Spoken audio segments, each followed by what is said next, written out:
Hello, friends, and welcome back to Takeo Tuesdays. It's really awesome to be back live on the air, so to speak, or live on the interweb, so to speak. We're really happy to have you all with us. It's been a few weeks as we got 2021. I'm sorry, 2022. I'm still writing 2021 on checks. I guess that's to be expected. Um, but really good to be back here in 2022 to share these Tuesdays with you and to get the rest of our online training program off on the right foot. So we're really excited about today. We're really excited about this week. We're going to be tomorrow night. We're going to be bringing back Takeo After Dark, which is going to be really exciting. And on Thursdays we'll be doing a commercial Takeo After Dark as well. So this is going to be a lot of fun for the coming year. Hope everything's going great with you folks out there and wherever you happen to be in the world. And let's get this thing started. First things first, just want to make sure everybody can hear me. I think you can because Jeff House mentioned who uses check. So I know my voice is getting to you. So that's awesome. A couple things, just some housekeeping things. First off, if you go to your questions chat box on your control panel, please type in a hi, hello, how are you? Just so I know, A, you can hear me, and B, you know how to ask questions, because that's going to be how you ask questions. Questions are going to be wicked important today as we go through estimating fuel consumption in hydronics. So good, everybody can hear me. Folks out there have figured out how to ask questions. That is good, that's good. So again, there's no particular, we don't, one of the things with Takeo, we don't say, save your questions till the end, because that's kind of lame. Ask your questions as they come up, and we'll try to answer them as best we can. What we'll do is we'll take every few slides, we'll take a little break, and look at the questions, answer a few, and then move on. And then I'll stay on as long as you folks want after we're done at around 1 to answer as many questions you have about this material, and really at that point anything you want to talk about when it comes to residential hydronics. So that's important there. So make sure everybody seems to be pretty good at that. That's excellent. There's also a couple of handouts. You should see a section in your on your control panel for handouts. You can download those. One is a heat loss factor guide for you with all the different heat loss calculations and formulas and information that you might need. And the other is a correction factor for degree days, which will come in handy in just a little bit. So with that out of the way, let's get this show started, shall we? Again, well, my name's John Barba, just in case if you're a first timer and we don't know one another. Pleased to make your acquaintance, and thank you again for being with us. Today's topic is estimating fuel consumption in hydronics. There's a lot of ways to do this, and there are a lot of reasons to do this. Some of them are really good. Some of those reasons are really good. Some of those reasons can get you into trouble. So what we hope to do is just to be able to navigate you through that mathematical process and share with you what might be the best modes for dealing with that, for using that information to help you and your customers decide the best route to take when it comes to updating or replacing some of their equipment. So again, the question we want to ask is, why would you want to estimate fuel consumption? I'm going to throw that out there to you folks. Why do you think? Type in your answers here in the chat section. Why would you want to estimate fuel consumption for your customers? What would your goal be? What's your reason?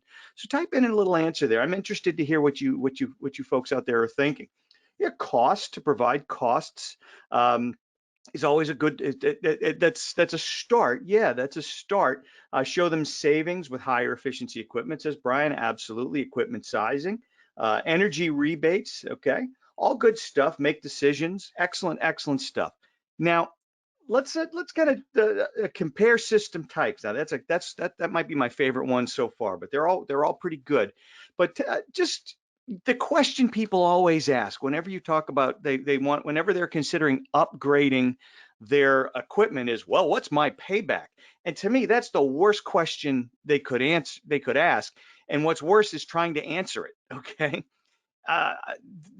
A boiler's not going to pay anybody back unless it gets a part-time job. Okay, we got to understand that right away. The payback is the wrong question. All right, it's the wrong question. And that question shows up in a lot of different ways. What's my payback? There is no payback here to speak of. The other way they'll ask that same question is, well, when will this thing pay for itself? When it gets a bank account and a job, right? It doesn't work that way. It does not work that way. That's the way the question is stated, but it's not the question that you need to answer, and it's not the question really they're asking. What you have to understand is we're talking about an appliance. It's not an investment. I've heard people say, oh yes, your boiler is an investment. I've had people unfollow me on Twitter because I said this boiler upgrade is not an investment. It's not an investment because it doesn't increase your net wealth. You can't write it off on your taxes. It's not an investment. It's an appliance. It's home maintenance. It's things you need to do. So it's an appliance. It's no more of an investment than a refrigerator or a toaster oven if you think about it.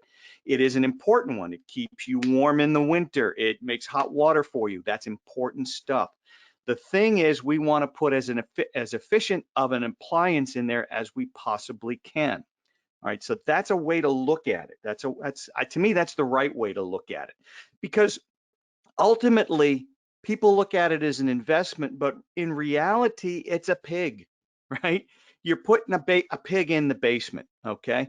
It eats fuel and it poops heat, okay? That may be the most graphic way to put it. That's what it does. It's a pig, all right? What we want is a fuel efficient pig, all right? If you're thinking about that, we want to put that pig on a high fiber, low fat diet so it gives you the most return for your dollar. That may be the better way of looking at it, I think. It's depending upon your customer, that might not be the best analogy, but between us friends, to me, that's the most accurate way of looking at a boiler. All right. It's not going to make somebody richer. It's not going to pay them back and then they're going to start making money on the thing. That's not how it works. It's an appliance. You make a deal with this appliance. Okay. You give it money, it keeps you from freezing to death. That's the deal. Okay. That's what it does. And as long as we understand that, what we're trying to answer, the question we're trying to answer is an upgraded boiler system worth it at this time? I think what we'll find out here is if there's a perfectly functional system that's of good efficiency, that has a lot of life left in it, upgrading to a higher efficiency system may not be quote unquote worth it at this time. The best way to use this information that we're going to share with you, I believe, is if it is now time to replace the system, what is a better long-term decision? Is it better to choose a less expensive upfront, lower efficiency system, or a more efficient, more expensive upfront, higher efficient system? That's what we're trying to do. We're trying to show the relative costs of these two particular options ahead of the game, so the customer can make the best decision for themselves. Let me know if that makes sense to you. Again, I've had a lot of people get really mad at me of saying, well, it's not an investment, it's an appliance. Let me know if that makes sense to you. I think it's a kind of a different way of looking at it, but I think it's also more realistic, again, in my opinion. And your opinions really are what matters for your businesses, but just let me know if that makes sense to you. So why do we go through this process? Of course, demonstrate the value of upgrades. All right. Again, we got something like this in the basement. Okay, there's an upgrade to be had here. Okay, there's some savings to be had here. That thing served beyond a good life. It's time for that boiler to rest. Now it's just a matter of what are we going to replace it with. All righty. It's also to compare options. Do we choose the fountain of youth or the fountain of bacon? I know which way I would go, but you have to make a choice, and you have to help your customer make the best choice for them. All right, and for them, sometimes the best choice might just be a standard efficiency boiler. And here's the other thing: we tend to try to predict what the future will be with some of these things, and I think that's a mistake. Don't look ahead, because you're not Nostradamus. Okay, you don't have a crystal ball and you can't travel ahead in time. You have to look back and say, if you had this equipment last year, here's what you would have spent, because you don't know what they're going to do. One of the things we have found is when people get new higher efficiency systems installed, what do they tend to do? Instead of keeping the thermostat at 68, maybe they bump it up to 70 or 72. Maybe they keep it a little warmer in the house, and that impacts the potential savings. And if you get into the prediction business and you're at all wrong, depending upon the customer, they may be on the phone with you and saying, hey, you owe me something here. This isn't as efficient as you said it was going to be. What are you going to do for me? So always compare backwards. It's risky business getting into the prediction game. Again, in my opinion, you do what you think is best, but that would be the best advice I could give you. So as we start down this process, there's a few things that obviously we need to know. We need a good starting point. Many of you are probably already on board with this, but for those who aren't, we want to all start at the same spot. So stuff we need to know. First, you got to do heat loss. That's why I included the heat loss program, the heat loss guidebook in your handouts. Okay, it's manual. This is an IBR manual heat loss, and it's very effective. It's very simple to do, but all of the formulas and all of the data that you need to conduct one manually is in that handout. So you got to know the heat loss, and figuring 25 or 35 BTUs a square foot isn't a heat loss, it's a guess. All right. So have as good of an idea of heat loss on that house as you possibly can. Again, guessing is one thing, but guessing is like a hand grenade. If you're close, best to have a reasonably accurate heat loss calculation for that structure for any of this to matter. Okay, so got to do a heat loss.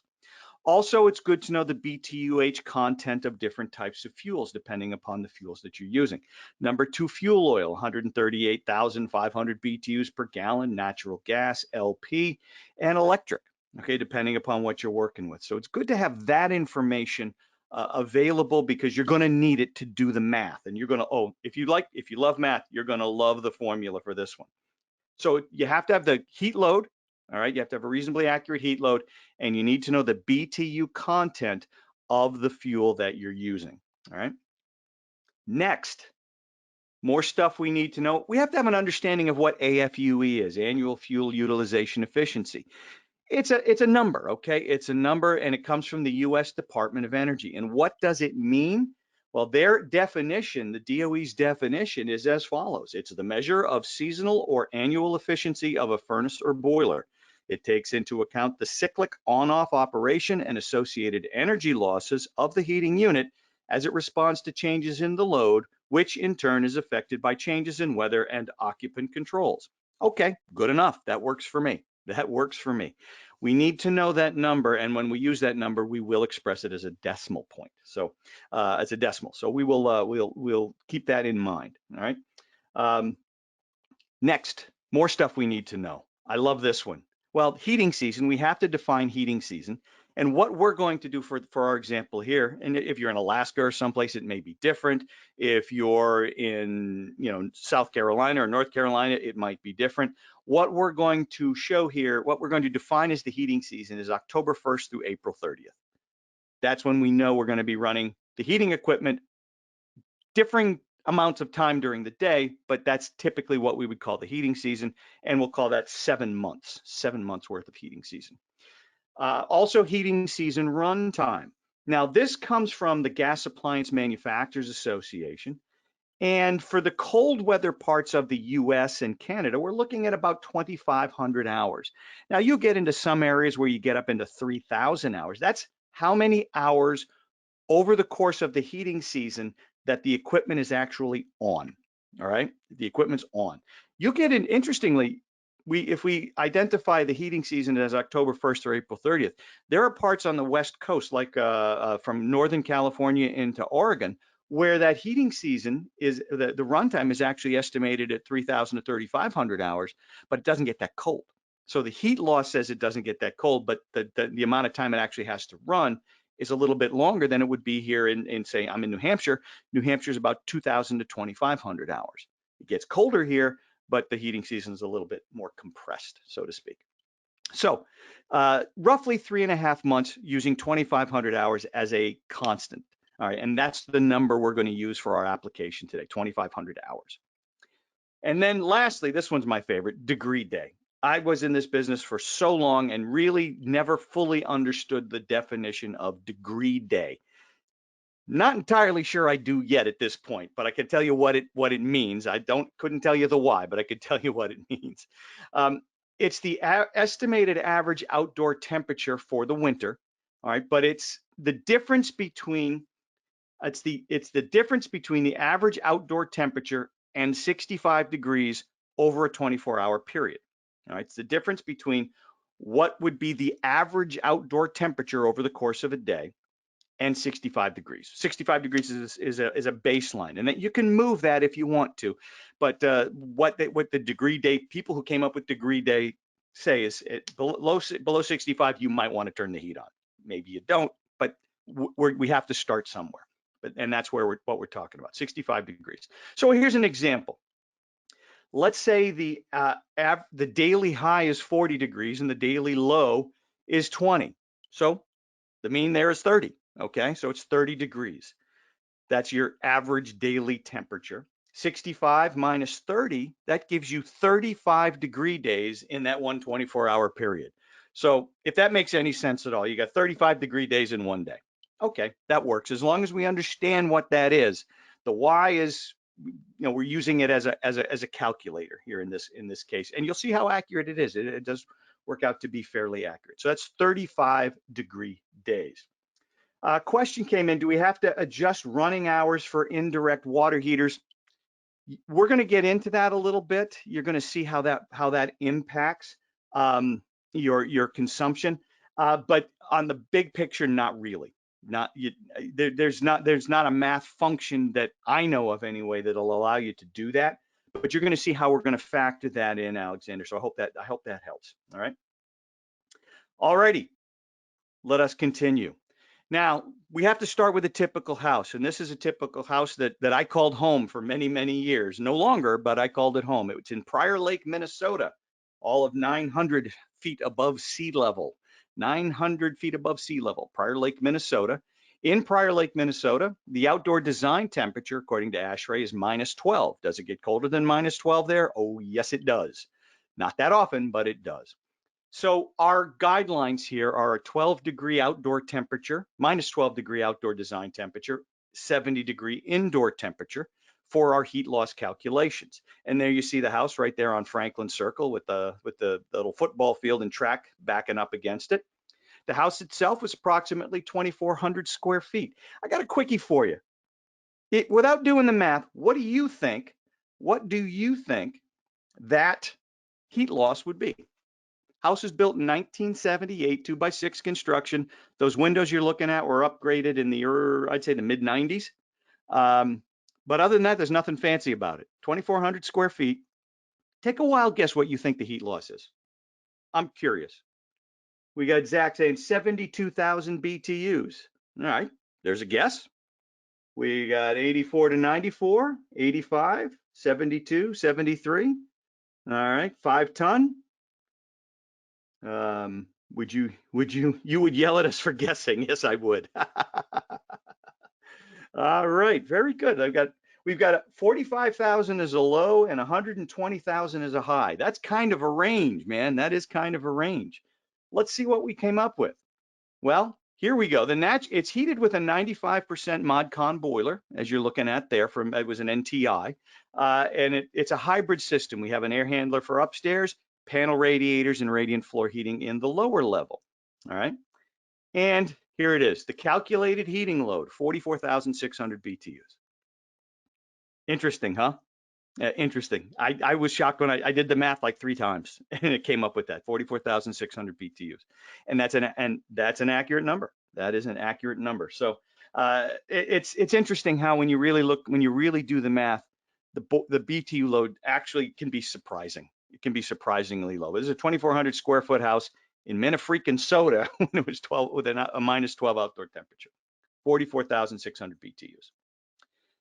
So let's get into estimating fuel consumption using degree days. All right, here's your math formula. I'll give you a chance to write that down. And also, this is being recorded. You will get an email tomorrow with a link to the recording as well as your certificate of attendance. So you'll get that. So if you're taking notes, which I think is a good idea, you can write this thing down now, but you'll also be getting a recording of this tomorrow. So EFU is estimated fuel usage. The top line, the numerator, is the BTU heating load. times 24 hours in a day, times degree day, times something called the correction factor. And again, that second handout will show you the correction factor. So heating load times 24 times degree days times correction factor divided by our denominator, AFUE, stated as a decimal, okay, times Q, in this case, Q, okay, DD is degree days. There's your correction factor table right there for CF. That's your correction factor. Again, that's in your downloads. AFUE stated as a decimal. Q is the BTU content of the fuel per unit. So again, that 138,500 BTUs per gallon of number 2 fuel oil, 100,000 BTUs per therm of gas, etc. So that's what Q is. And then DTD is your design temperature difference. In our example, we had 70 degrees indoors, minus 12 outdoors. That's a design temperature difference of 82 degrees. Okay, so heating load times 24 times your degree days times the correction factor is shown here. AFUE is a decimal times Q, the BTU content of the fuel, times design temperature difference. So get your calculators out. This is going to be fun. All right. So where do we get these numbers? Now that's the other interesting part. Well, in the heat loss handout, we list outdoor design temperatures followed by degree days. Anytime you see a slash with a number, that number after the slash is the estimated degree days for a given area. All right, for a given area. So in this case, we're looking at Minnesota. There's Faribault, Fergus Falls, International Falls, Minneapolis, St. Paul. There's your minus 12 and 8,250. That's the quote unquote normal degree days for an average year. Some years it's higher, some years it's lower, but that's what they consider average. Those are your average degree days. All right. So you can get rough information there. Another great place to get degree days is this website, degreedays.net, www.degreedays.net. And you actually have the ability to dial in your degree days to the neighborhood for a given time frame. You get to select the time frame you want. Now, when we do this, I'm going back in time to a really weird winter in Minnesota, so you kind of get an idea. It's going to be very interesting to check this out. All right, here's the website, Degree Days, degreedays.net.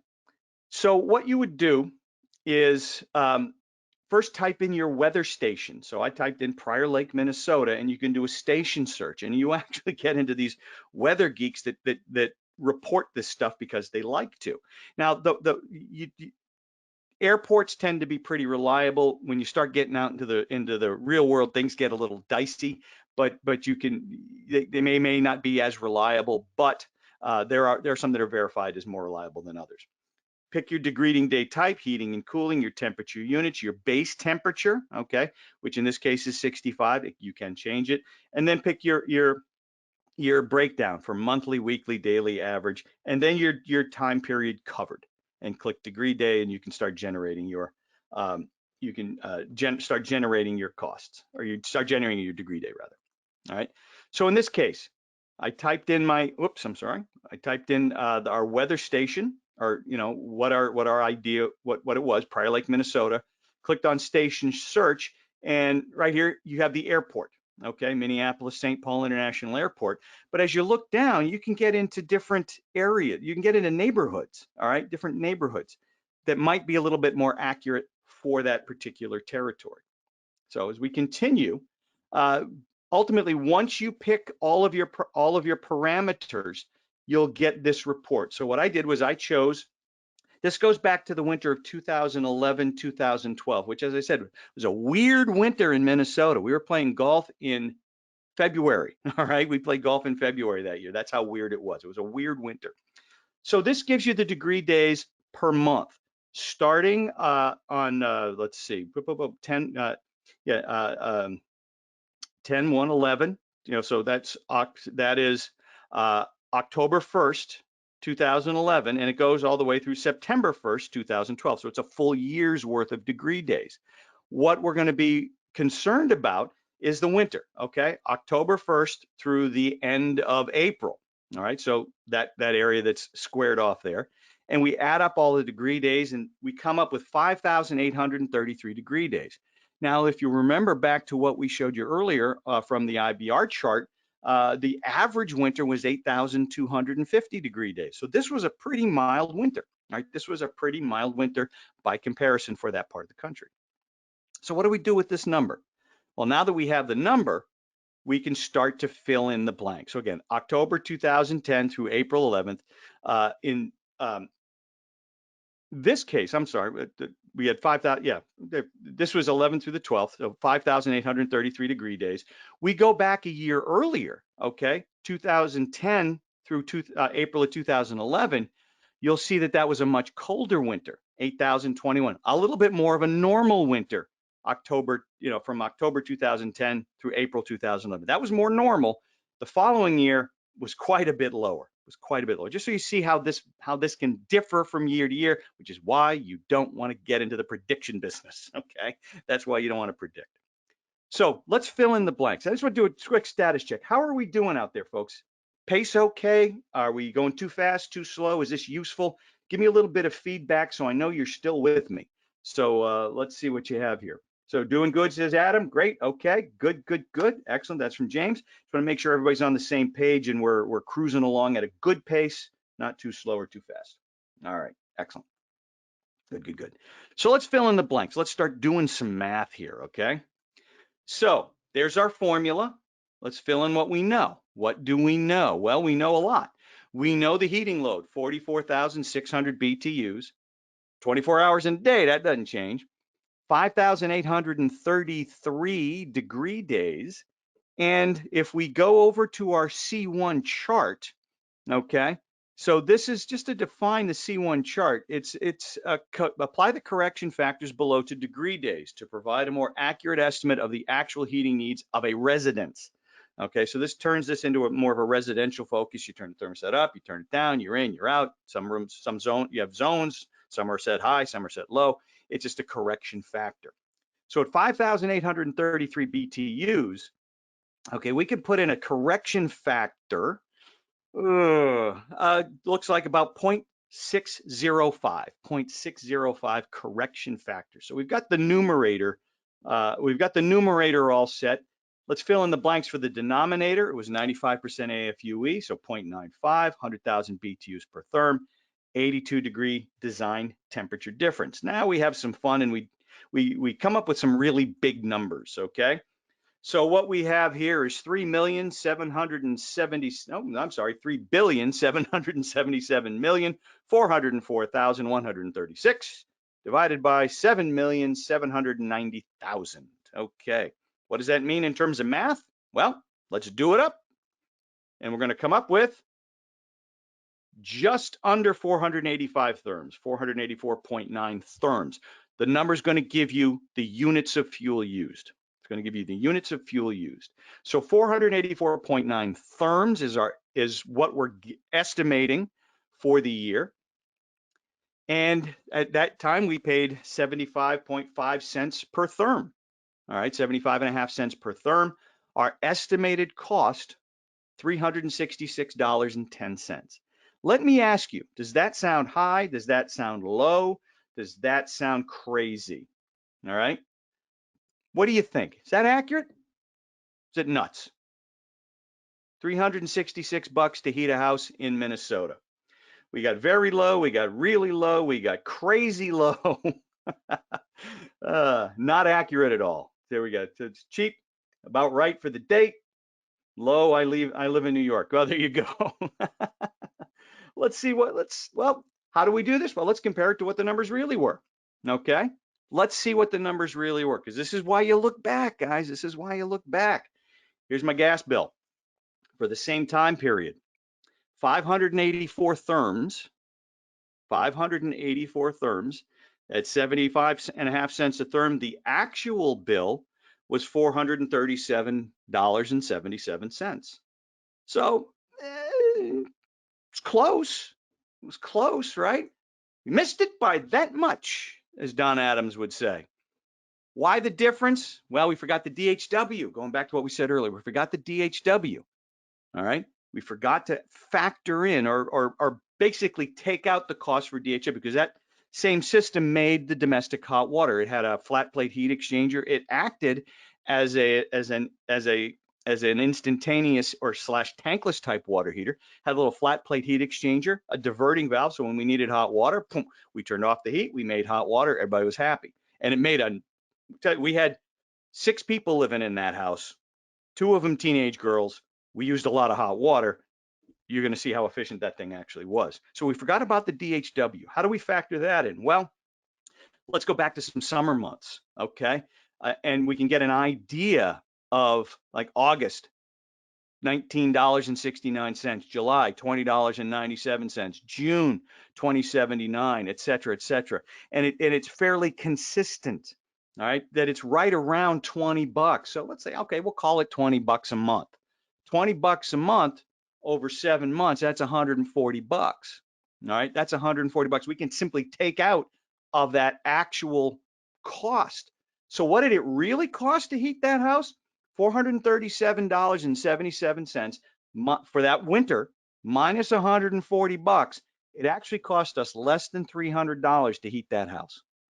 Now, let me ask you that. Does that sound crazy to you? Because that's the actual number. That's the real number, taking out domestic hot water. All right. Let me see if that sounds crazy to you. Yeah. Bill says it's correct for the equipment. Math doesn't lie. Absolutely. Absolutely. So interesting, huh? Isn't that kind of interesting? So the actual cost was less than $300 to heat that house for the year. Yeah, Gene says his is more than that a month. I'll tell you what. What was the temperature you set the thermostat? Yeah, that's a good question, Bill. We left it at 68 all the time. So that's going to change the calculations just a tad, but 68 was fine. 68 was absolutely fine in that house. The panel radiators downstairs and the radiant floor were perfect for downstairs, and upstairs was fine too. So 68 we kept that at 68. So that does impact that number a little bit, but that's the difference between but we estimated it at 70. So it still didn't, we still estimated it at higher than it actually was. So very good. All right, double pane. Yeah, I said the windows were double pane. They were installed in the mid 90s. I'm going to say early to mid 90s, updated. So yeah, standard double pane windows. There's nothing fancy about them. So cool, man. Interesting stuff. Interesting stuff. So in this example, that's what you would do with this. I mean, you could compare it to the old system, which we had a very, very old GE furnace that was original equipment from 1978. We compared it, compared the two, and we were much, much lower. Was it life-changing money savings? No, but it was lower. It was less.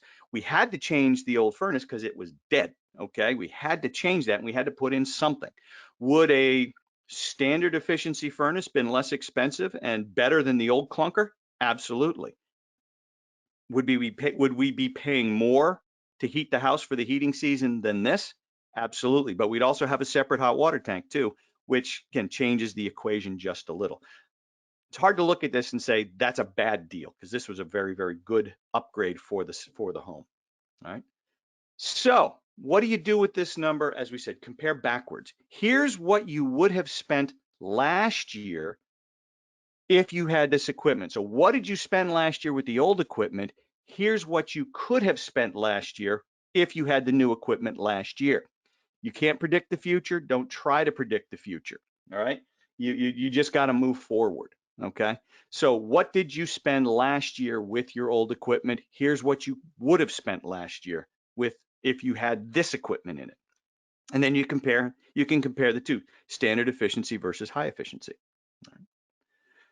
So again, that to me is the best way to do it. If you try to predict what they're going to be spending next year, you really can't.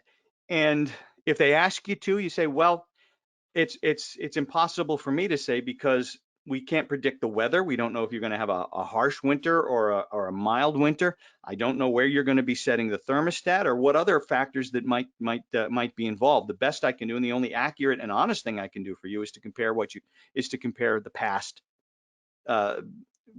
old equipment versus updated equipment. I think that's the only logical and ethical thing you can do. Otherwise, you could be over promising and under delivering, even if that's what they want. You don't necessarily give them that. Again, then people if they start calculating the payback, The number that they're trying to get to, here's the number they're trying to get to when they start talking about payback or pay for itself, that sort of thing. At what point does the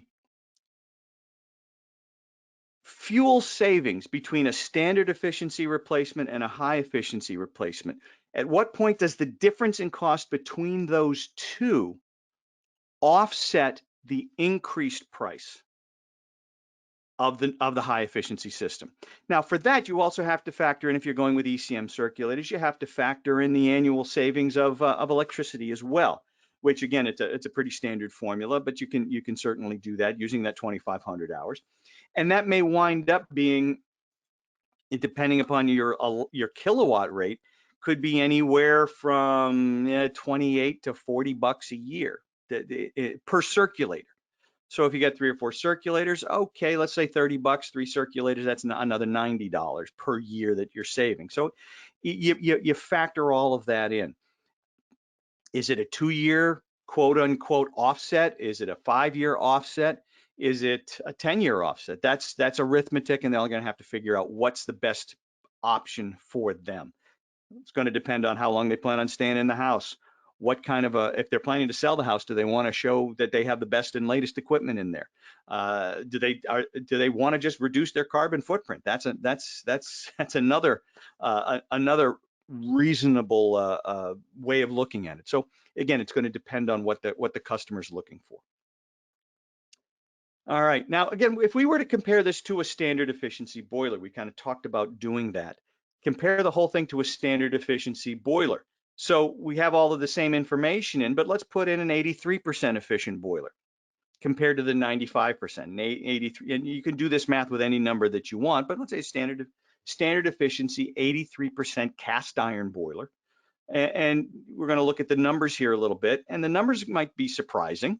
Okay, that's 555 therms. So we're talking 419 versus 366. So that's 53 bucks for the year. Okay, is that gonna move the needle? Yeah, if you factor in rebates and things like that, that's the legitimate difference. Okay, that's the legitimate difference. So 53 bucks for the year. If it was and that's for a below average year. An average year, if you considered that 8,250 degree days, you're looking at about $80 per year difference. So how does that factor in? Those are things you want to look at. Be prepared to offer that side of the equation as well. All righty, other things to consider when they're looking at their old boiler. Was their old boiler sized properly? Probably not. Probably not. That's going to skew numbers. Were the old circulators oversized?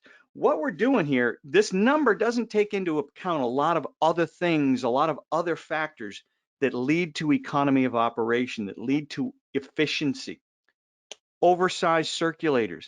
If you're over pumping a system, that's going to skew your number. That's going to skew your past numbers as well. And there's really no way of taking that into account, because if you oversize your circulators, you're getting more flow than you need all year long. As it gets colder out, or as it gets warmer out, you're getting less and less efficient as it gets warmer out, because you're short cycling that boiler like crazy. You can even short cycle your boiler like crazy with oversized circulators if you even in the colder conditions. That's going to change this equation. Then there's really no way to factor that in other than inferring. Okay, so even if you put in a new system and oversize the circulators, you're changing the equation with no way to quantify that. That's why, we talk about delta T circulators, because they minimize that short cycling and minimize that oversizing of circulator impact. Delta T circulators do, to a degree, even if you hit that little magic button and believe that it sizes itself, which it doesn't, you still have concerns there. They'll use less electricity, but how do they operate within the confines of the system? That's why we have more classes than just this one on how to size circulators and how to create an efficient system. So is the old boiler sized properly? How oversized are the circulators? Okay, 3-speed circulators set to speed 3, guarantee you way oversized in almost every application. That's just the way it is. So you have to kind of figure out that part of the equation. Again, hard to quantify, but it does impact efficiency, and it does impact fuel consumption. Again, the higher the heating load too, the bigger the difference. 44,600. That surprised a lot of you folks. It surprised me when I did the math, but that's exactly what it was. All right. So bigger structures, higher heating loads, the differences are going to be an awful lot bigger, awful lot bigger. All right. And the other thing too is what are the other benefits to a new boiler? You know, the other benefits besides financial to compare a standard efficiency boiler and a high efficiency boiler, there's a lot of other benefits here, a lot of other differences. Space, that thing's up on the wall, everything's up on the wall. You have a little bit more floor space, okay, in the mechanical room, which can be used for whatever. All right. In my structure, we had my house, it was also our laundry room, and it ultimately became my office. Okay. If you remember the old webinars we used to do when I was in Minnesota, I had the boiler right behind me because that's my wife said I could have my office in the basement. She could shut the door, locked it from the outside. I'm not quite sure why that was. But anyway, so there's benefits to space, there's benefits to noise. Okay, there's benefits to having a boiler that makes that, you know, with that heat exchanger. I didn't need a hot water tank, so again, that was space that worked for me as well. Sealed combustion, a little bit safer than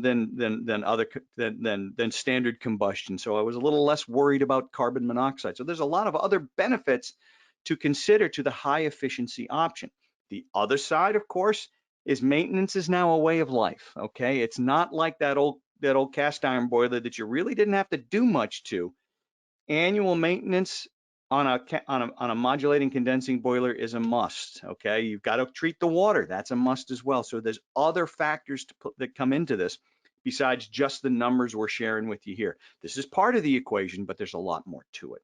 Okay, so those are all different things to consider. So with that, let's throw it out there for more questions. There's a whole bunch of them here. Would you look? Here's one from Jeff. Would you look at the average of the last 3 years to account for mild and cold winters? I think the more information you have, Jeff, absolutely, because you know, compare.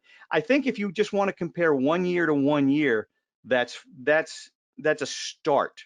Okay, but if you want to compare, you know, do a 3-year analysis, sure, that can certainly change the numbers a little bit, because in this case, you know, standard efficiency versus high efficiency on just one abnormally warm year paints an unrealistically, you know, non-rosy scenario, I guess. A really severe winter would give you a rosier scenario. So yeah, I think absolutely, Jeff, that's a really good point. If the previous year was unusually mild, go back to a 3-year analysis, and then you can compare, you know, different types of winters. I think that's a great idea. Can you just use the percentage difference in efficiencies and tell them you can save 25% on fuel costs? I suppose, Bill. Yeah, I mean, that again, you're predicting. Okay, that's just me. I'm not a predictor. I don't like to predict stuff I don't know. You know, predicting the outcome of football games is about as much as I'm willing to do. Because again, if you predict that and something weird happens, they're your customers, and you can do that. For me, anything I can do math wise to give me some solid ground to stand on, I feel better. But that's me. Okay, I tend to work that way because let me tell you something. This entire presentation came out with from something that happened to me in 1989. All right, when I was working for my dad, and a customer asked for a quote on a new boiler. All right, he had a boiler that was installed. It was an oil-fired boiler that was installed during the height of Beatlemania. Okay, 1964. This was 1988. So it was or 1980. About 25 years old. Okay, so did it still have life left in it? Yeah, if you think a cast iron boiler should last 40, 50 years, yeah, it still had some life in it. But he wanted to know about, you know, how much money he would save, and I didn't know how to do the math back then. So I did an efficiency comparison, and the numbers didn't come out all that great. Okay, and he looked at me and said, "Well, I'd be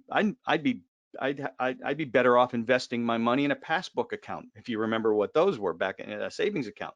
This is really just a waste of my time." And being, 29 years old and not really knowing the math like I should have, all I could go is, yeah.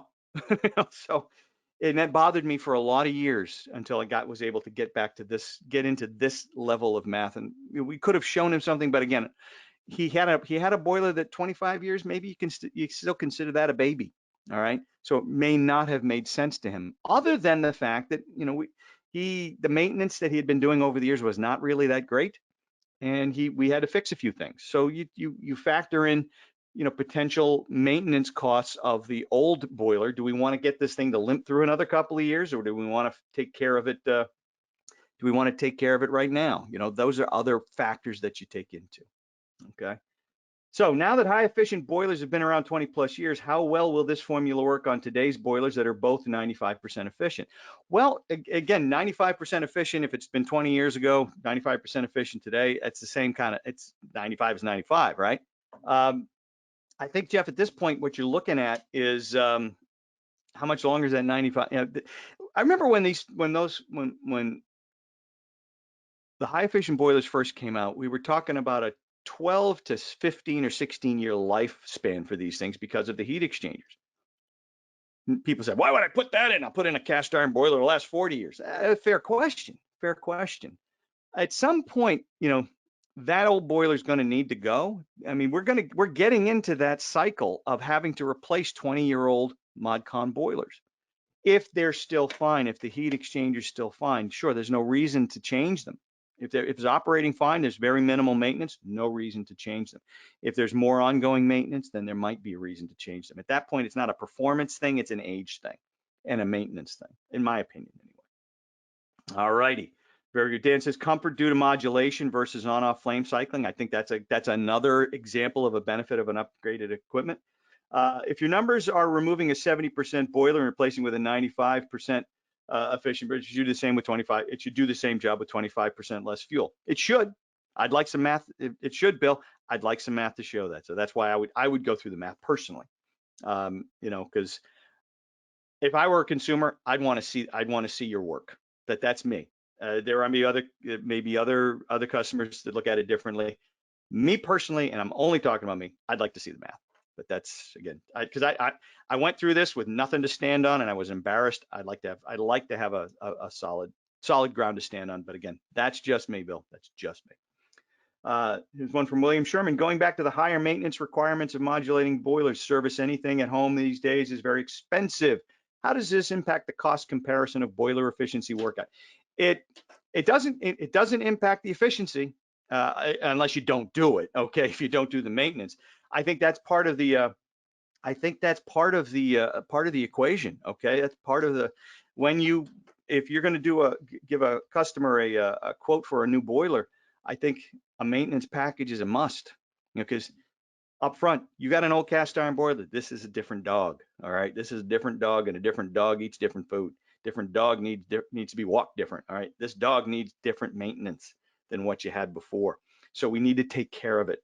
And we need to take care of it so it gives you years of trouble-free service.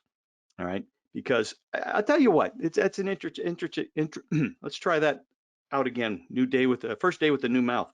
Let's take a look at it this way, William. A friend of mine once had a really interesting statement, and this was back in the 90s about high efficient boilers. And that he said that he looks at high efficiency boilers the way you would look at an Italian sports car, like a Lamborghini or a Maserati or something like that. They drive awesome. They're so cool. They're fun to drive, but you better know a good mechanic. Okay. And I liked the way he packaged that, because without good maintenance, if say a blower motor dies or something goes wrong with that boiler inside of 5 years, and you have to outside of the warranty time, and inside of 5 years, and you have to replace something like a blower motor or an ignition igniter or something like the ignition module, all the money you saved in fuel just went poof. All right, you lit a match to it. You put it in a pile, and you set a match to it, and it's gone. So that's why that service is so important, to make sure it works and works well. Okay. Just understanding there's always going to be something. There's always going to be something. So again, there's factors that you want to take into account there. And again, it's maintenance is maintenance is maintenance, efficiency is efficiency, and their cost of ownership both include cost of ownership. Why do we not factor in emitters, and potential water temperature drop with a 95% boiler? Well, you kind of do. It's kind of in there. I mean, there's math-wise, it's kind of hard to figure out because each boiler is going to be set up a little bit differently for the different applications. I think you can make a blanket statement, Zach, that if I got a low temperature application, meaning that boiler is in the 120s, all 120 max in the dead of winter, and it goes lower as it gets warmer out, that's going to be a more efficient system than setting up a ModCon boiler to make 170 or 180 degree water under design conditions and then resetting. So I think, yeah, you can certainly make a statement. And I forget the math there. Was it for every 3 degrees you lower water temperature, you gain 1% in efficiency? That sticks in my head, and I'm not sure exactly how accurate that is. Okay, but in terms of just straight up and up comparisons, this form is kind of the best we have. I think everything you mentioned, Zach, is absolutely valid, and those are kind of like cherries on top of the sundae. Okay, they'll only factor more in favor of the new and more efficient equipment. If you can't change the emitters, all right, if the emitters are the emitters, and this is a replacement application, the emitters are the emitters, and you're not doing anything different, you kind of keep it straight to straight. But again, outdoor reset and potentially lowering the water temperature, which you can do if you do the math right, and you know what the emitters do, you can lower the water temperature. That's only going to help the situation. So yeah, you should factor that in. It's a little harder to quantify numbers wise. All right. Omer asks, would you say a delta T pump would be better to help boilers get the correct delta T across that heat exchanger, more fuel savings? Absolutely, absolutely. Delta T pumps, to me, a delta T circulators, our VT2218, going to be about the best pump you can put in, for the money. It's not the least expensive circulator, but in terms of performance, in terms of enhancing efficiency, absolutely. Now, there are plenty of people who have installed that circulator as the boiler circulator for a ModCon boiler, and it's set up to give you the delta T across the heat exchanger for which you've designed, and that's a terrific application. Some manufacturers are cool with it, some aren't. So always check with your manufacturer. In the big picture, I would say learn how to properly size your boiler circulator. Bigger's not always better. Bigger's not always necessary. All right. Look, they give you this really cool free book with every ModCon boiler you buy. And in it, there's a bunch of charts that'll help you figure out the flow and head that boiler circulator needs to have. And it's remarkable. It's remarkable how small those pumps need to be. All right. So again, it's a great way to enhance the efficiency of that system. Don't oversize that boiler pump. And then properly size your system pump. A delta T pump's a great way to go about that. Absolutely. Have you ever performed a cost comparison of a high efficiency boiler versus other systems available in the market like VRFs, et cetera? I know heat pump does not perform very well in low ambient. I personally have not, Allie. I'm sure a lot of people have. I personally have not, so I can't answer that one with any kind of credibility. I guess that would be maybe the best way to put it. Heat pumps, interesting. Air to water heat pumps. We're learning more and more about air to water heat pumps, and they can work at fairly low ambient temperatures, as low as -4 Fahrenheit. Ones that we have seen, and then one that you might see, I don't know, in June sometime. There's electric resistance backup to help keep the output up under really low temperature conditions. So the lower the temperature is, the more electric backup you have. You get below -4, you're going to need something else, all right, to serve as a backup there. But heat pumps, the new age heat pumps have some ability to work at fairly low ambience, which is good news for much of North America anyway. So that's pretty cool. That's pretty cool. Did you discuss outdoor reset and how it affects efficiency? Very obliquely, Jerry. I hope we got that. Again, outdoor reset, the warmer it gets outside, the lower temperature the boiler makes.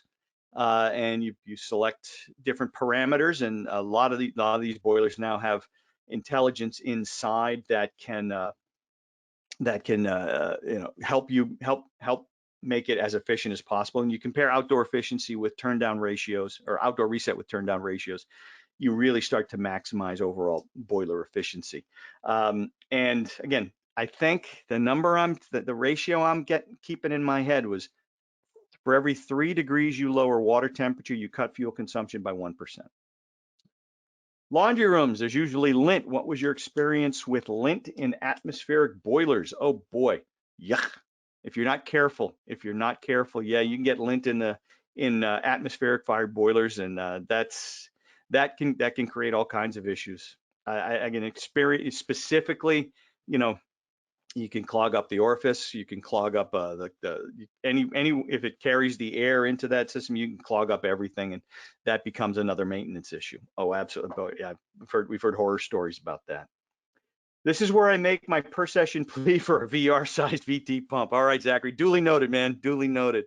Do you see this kind of pump being a must in boiler company design? Asked Homer. You know, what I think you're going to see, because you're already seeing it in larger boilers, is 0 to 10 control output for a 0 to 10 pump, 0 to 10 volt pump for the boiler pump. And once you marry those two together, then the boiler itself can tell that pump what speed to go to optimize the performance.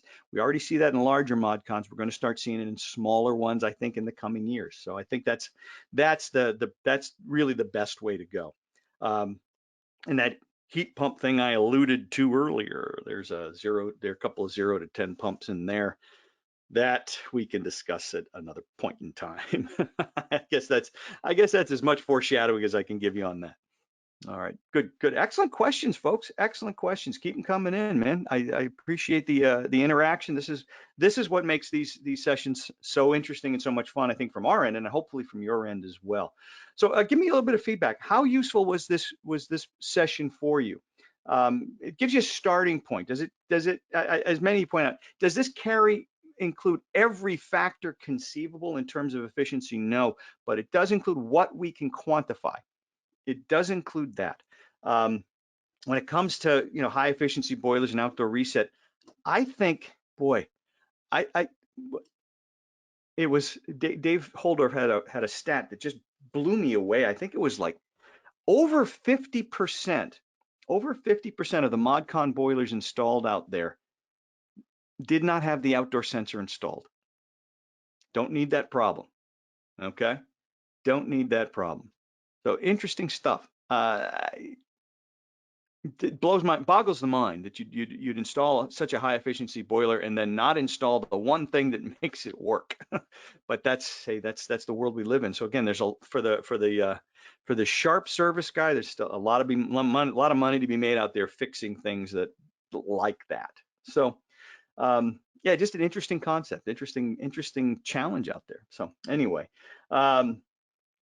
44,000 BTUs, 2400, 18.33 BTUs per square foot. Yeah, that sounds about right. Yeah, we should have had a handout with the equations and the definitions. Yeah, I'll grant you that. That's probably next time we do this presentation, James, I will put that in there. But just remember, you will get a copy of, you will get the recording tomorrow, so you'll be able to glean all that from the recording. So yeah, but good point. Probably should have done that. In my rush to get all the handouts in, that's probably one thing I could have put in there. So good call there. We always learn, man. We always learn, and we always strive to do better. So appreciate that input.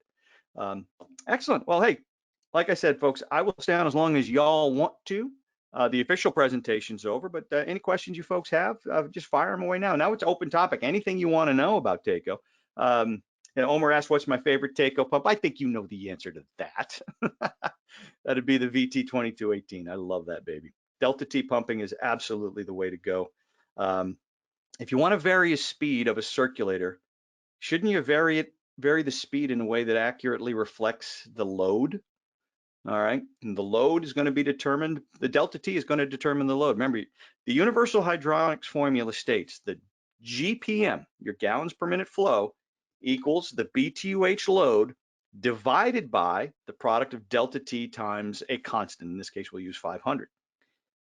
If the speed is constant and the BTU load varies, logic and math tells us the delta T has to vary, okay? As the BTU load goes down, meaning it gets warmer outside, the delta T gets smaller. As the delta T gets smaller, because the flow rate's the same, right, with a fixed speed pump, as the delta T gets smaller, well, the return water temperature going back to the boiler gets higher the more we short cycle.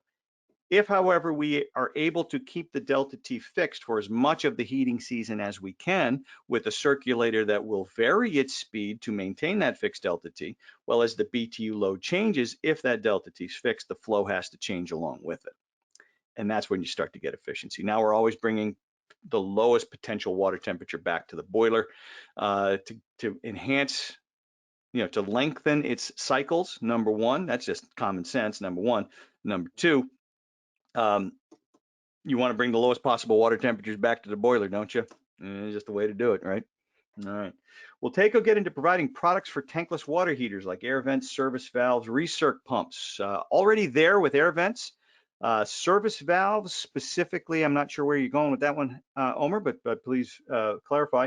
Recirc pumps, oh God, we have recirc pumps for everything. With tankless water heaters, the interesting thing about tankless water heaters and recirc pumps, most have their own setup internally. What we're finding, OEMs, most have their own setup internally, and we're working with different manufacturers to provide solutions there and come up with solutions. If there's a tankless without its own internal recirc setup, well, then what you're looking for is something that's going to be on demand. All right, and we have the TACO Genie that will do that. Now, a lot of people say, well, hey, that TACO Genie is not ECM. You know what? On an on-demand, with a tankless water heater, you want to be able to manually enable that pump, right? And that's Title 24 as you get out in California. Otherwise, you want to be able to manually enable that pump, push button, or remote push button, motion sensor, that sort of thing. And at that point, you want, bam, you want a high head pump. You want to evacuate that hot water line of cold or tepid water as fast as possible. That means a little bit more powerful pump, but a very short runtime. Our Genie might run 20, 30 seconds at a time, and then it shuts off because it's done its job. It's delivered the hot water to the fixture. ECM circulation is not going to help much there. I get where the market's going. It's going to have to be ECM, but it's one of those things where if you discount it because it's not ECM, you're stepping over $1 to pick up a dime. It doesn't make a whole lot of sense. So that's just kind of the way I look at on-demand recirc circulators. Okay, partnering up with brands, absolutely, Omer. That's something we do all the time. We have an OEM department that's looking at all of those opportunities.